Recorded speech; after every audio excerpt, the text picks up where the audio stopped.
Okay, I'm back with the next video in my study series in my path towards taking the Salesforce Developer 2 exam, hopefully sometime later this week or next week. Basically, I'm just running through the study guide and doing a practical implementation. And today's was a little involved. There were a few steps, but that's what makes it fun. So, I really don't care if it takes me a little longer to get this done and to take the test. I'll definitely be prepared, and the material will be second nature to me. So if it takes me another month, I really don't care.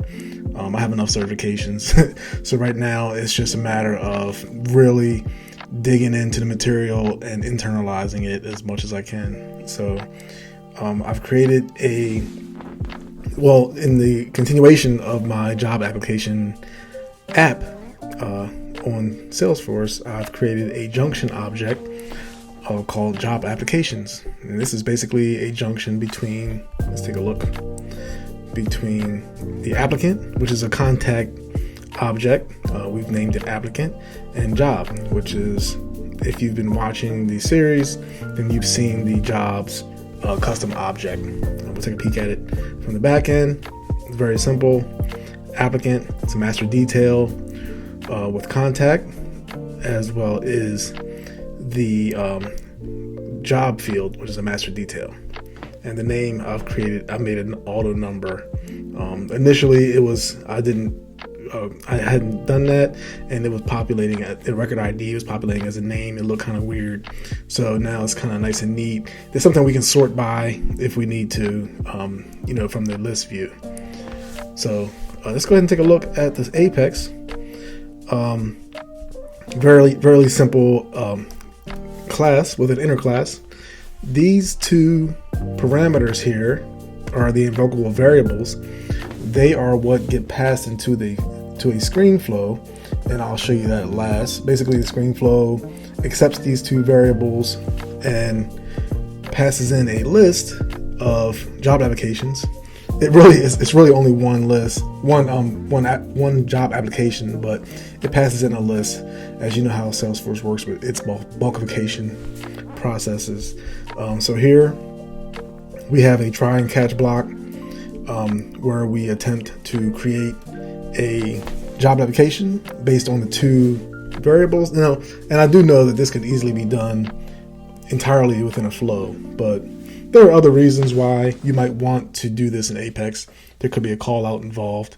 There could be a connection to another application. There could be a lot of different things happening on the background. This is a very simple example.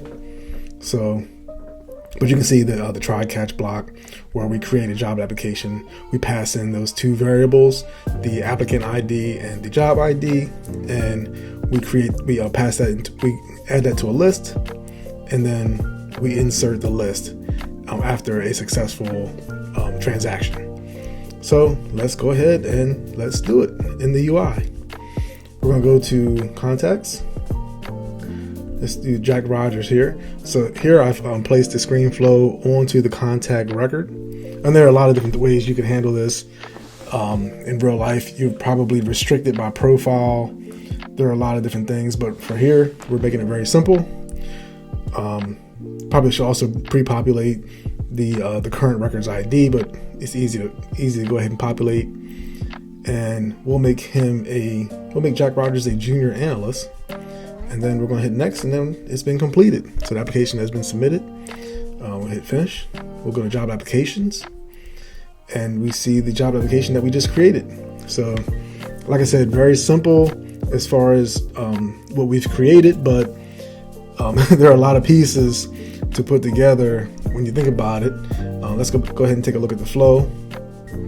The flow, it starts in the screen where we pass in, we configure the job application, the applicant, which is a contact, and we configure the job lookup field. So both of these are lookups. We run the Apex application, the Apex method, invocable methods.